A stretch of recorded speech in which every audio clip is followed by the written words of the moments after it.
Got my eyes straight ahead, got my head in the game. With the red light on, I'm just waiting for the change. Keep my head down low. Okay, Jay Fallon here. This is the slippery slope. Now, I want to go through a video. This is what Senator Thorpe, it was when Senator Thorpe, Lidia Thorpe, I don't agree, I don't particularly like Senator Lidia Thorpe, but she was asking questions to the, what's her name? The Minister for Indigenous Affairs, Senator McCarthy, the Labor Minister for Indigenous Affairs, Senator McCarthy. So she was talking to her, asking her some questions during question time in Parliament. We're going to have a look at this video. There's parts of it, look, I actually agree partly with what Senator Thorpe is saying, which is, I don't agree with anything she says generally. But partly what I agree with is we do have a problem here in Australia, and I've spoken about this before, when it comes to our bail issues and also holding young people in custody, holding them. I'm not against holding them. I think they should be held. We shouldn't be granting bail for a lot of the circumstances that we are granting bail for. However, children shouldn't be held in watch houses. Children shouldn't be held in prisons that are made for adults. However, with the new bail laws, with the restrictions that we have, we see in all these states and territories that children are being held in watch houses, and it's a big problem. Anyway, let's have a look at this questioning here with Senator Thorpe and McCarthy, and just want to go through what they're saying and what I think the real issue is. My question is for the Minister for Indigenous Australians. You recently met with State and Territory Indigenous Affairs ministers about the huge number of unsentenced children being held in prison around this country, where we know their human rights are being abused. But despite your best efforts with these meetings, we know state and territory governments are moving backwards. Just this week, your Labor colleague in Victoria, Premier Jacinta Allen, announced she's reviewing the bail laws that have just been brought in so she can hold more kids in prison unsentenced. Why are state governments ignoring you? Thank you, President, and I thank Senator Thorpe for her question. Clearly, as we've said in the Senate on many occasions, that the area of justice is a state and territory issue. But the Senator is correct, President, when we did meet in November in Perth. I did meet with all Indigenous Affairs ministers, as well as the Coalition of Peaks, who represent around 800 Aboriginal organisations from across the country, along with my co-chair, Pat Turner. And what we did do at that Ministerial Council, President, is call on every minister at that table to go back to their cabinet and to look at the issue of remand. We are deeply troubled around the rising rates of remand in this country, especially with our youth, and the overcrowding that's taking place. And it's not just with our youth across the other jurisdictions. I'm also very concerned about the area that I come from in terms of the Northern Territory. So in terms of the question around whether the ministers have responded, that has been sent off to the ministers in terms of, a letter has been sent off to the ministers following up on where they are at with it, and that is something that both Pat Turner and myself are following very closely. Great. Another letter. Numerous legal experts told the Children's Justice Inquiry that your government could enforce standards on states to protect the human rights of children.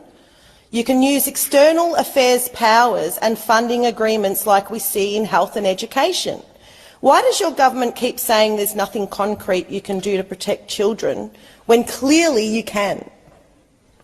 Well, I certainly reject from the outset that our concern for children and our rules around children, in terms of the question that you put, Senator Thorpe, you may not have seen, but just a few weeks ago we did announce the interim Children's Commissioner for First Nations children across the country, and certainly we want to see the successful applicant for that position announced very soon.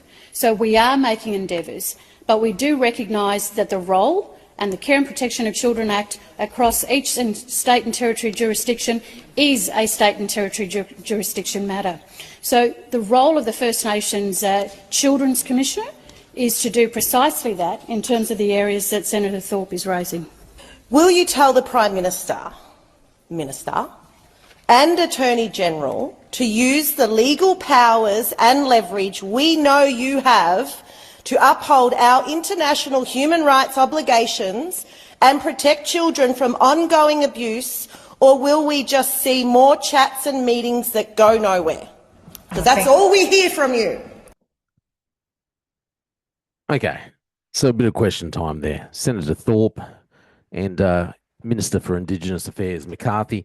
Listen, my main takeaway on all of this, for one, okay, I do agree there is an issue with children being held in these places, like I said, in watch houses and that, and places that are not made for children.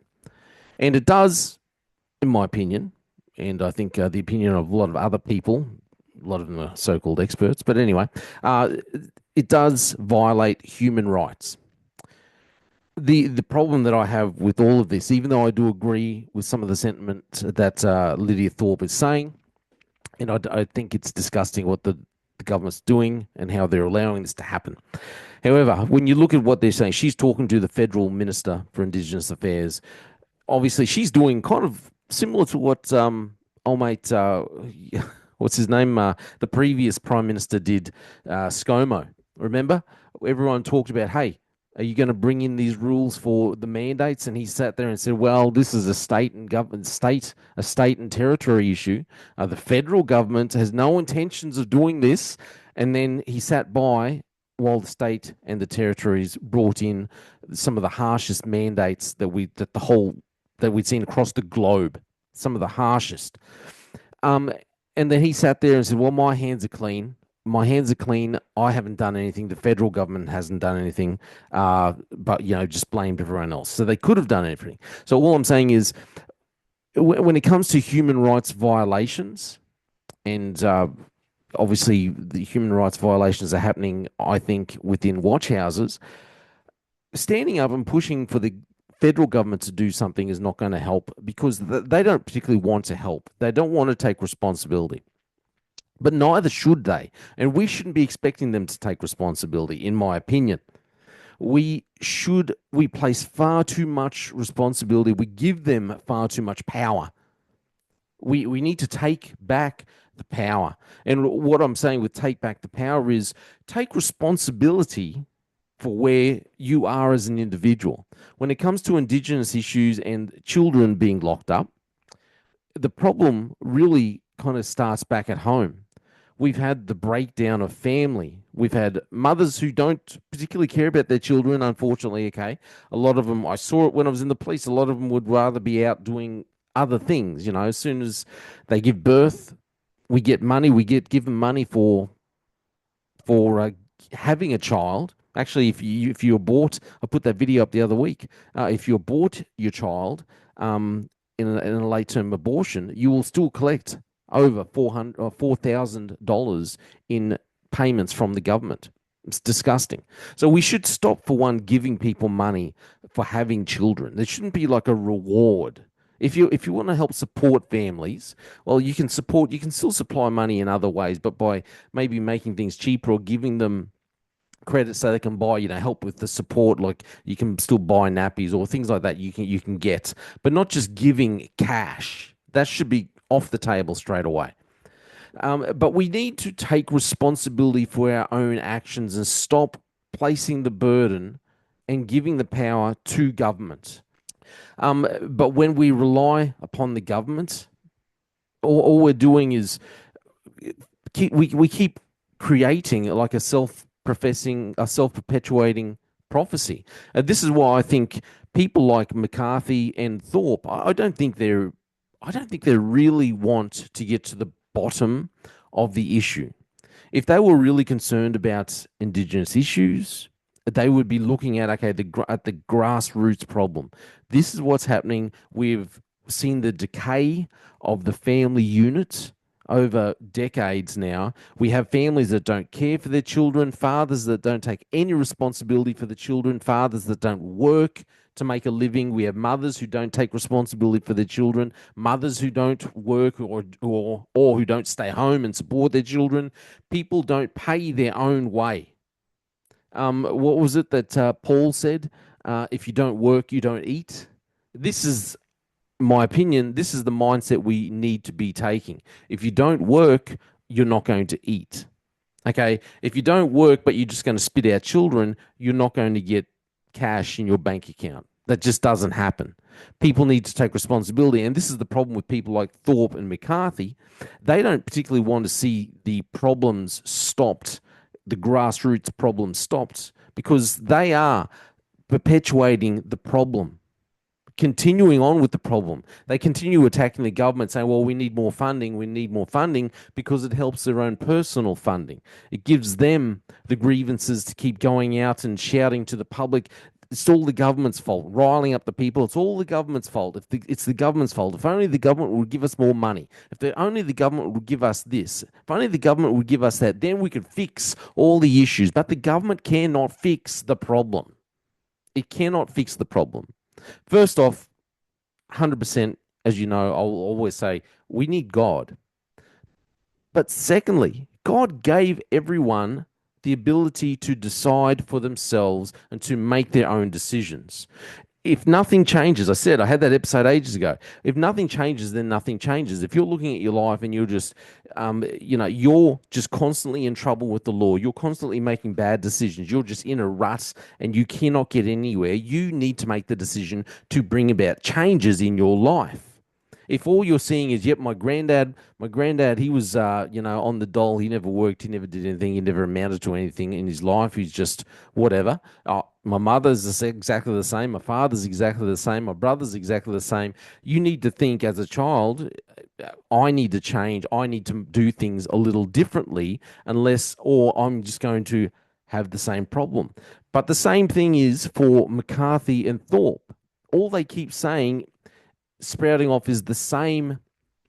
The answers are always exactly the same. Well, it's the government's responsibility. The government should be doing this. The government should be giving us more money.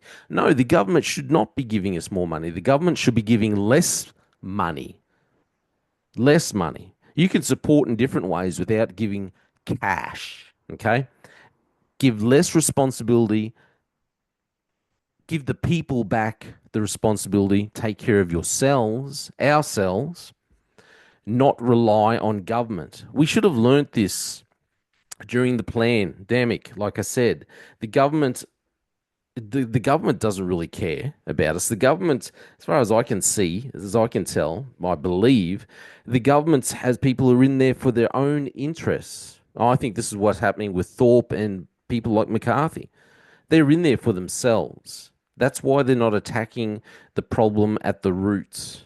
That's why they're not talking about the problem at the root. That's why they're not focusing on, hey, families are falling apart. Families have fallen apart. This is the issue. This is where we can fix it. We could prevent children from going to prison in the first place, and then we wouldn't even have to be talking about funding. We wouldn't have to be talking about bail for children. But they don't want that. They just want more funding, more money, just keep perpetuating the problem.